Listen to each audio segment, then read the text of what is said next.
My name is Tatrice Lanier, and today I'm going to be reviewing the respiratory assessment and how to identify patients in respiratory distress. First off, you would wash your hands, apply gloves, inspect the patient. By inspecting the patient, what you would do is you would observe the patient's demeanor, their color, assess for any agitation, any shortness of breath, rapid breathing, slow or labored breathing, their color, making sure they're not cyanotic.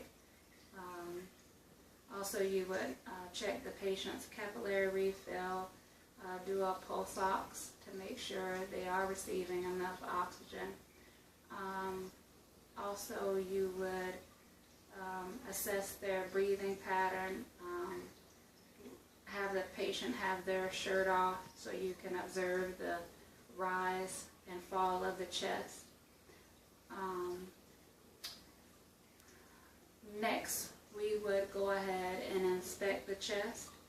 And by inspecting the chest, we would also make sure that we have the patient's shirt off so we can observe the respirations. We should be able to count them without notifying the patient that we are counting them. They should be anywhere between 12 to 20 respirations per minute.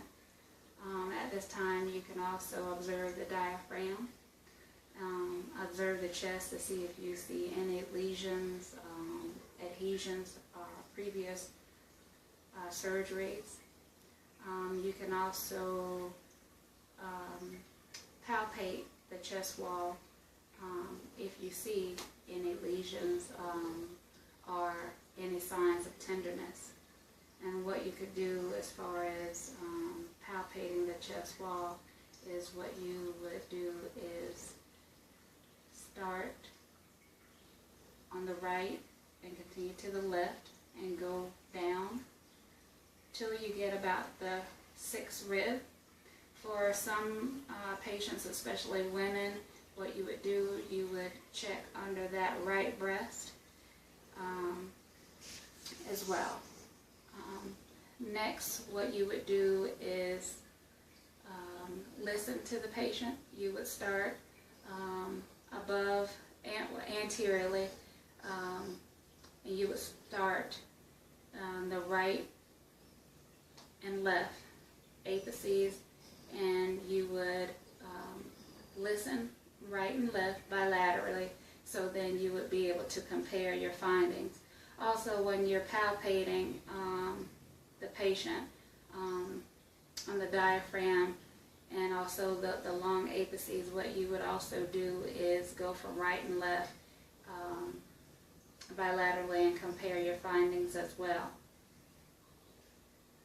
You would also look for clubbing in the patient's fingers. Another good thing to do is listen for any abnormal sounds such as wheezing, look for any retractions with breathing. You would also listen posteriorly to the patient's lungs, and I'm going to show you a picture of that as well.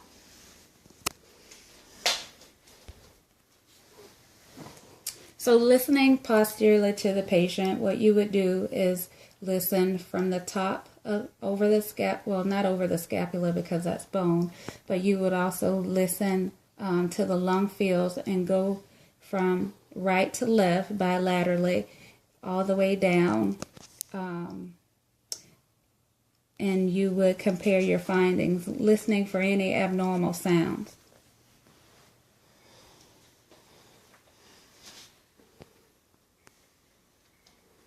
After auscultating the lung fields, what you would do is finish up the assessment by reviewing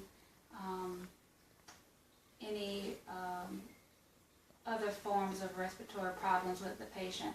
As far as you would ask if the patient has a cough. If the patient does have a cough, what type of sputum is the patient bringing up. The other thing you would also monitor for is any shortness of breath. If the patient states that they do have shortness of breath, when does the shortness of breath occur? What are they doing when that shortness of breath occurs? If the shortness of breath occurs at night, how many pillows are they sleeping with? Do they have any cough at night? If they smoke, how long they've been smoking, any history of any lung diseases such as asthma, COPD, any medications that the patient is taking, also any allergies. For patients that are older and do have a history of lung problems, what you would also like to do is see if they have gotten a flu or pneumonia vaccine. Also, regarding any abnormal findings, what you would do is, or with anything, what you would do is, after your assessment is complete, you would mark your clinical findings and also educate the patient about any respiratory interventions that can be done. Also, you would arrange follow-up and possibly consultation for the patient to see another physician, or arrange any home care or anything that's needed, any referrals. That concludes my presentation. Thank you.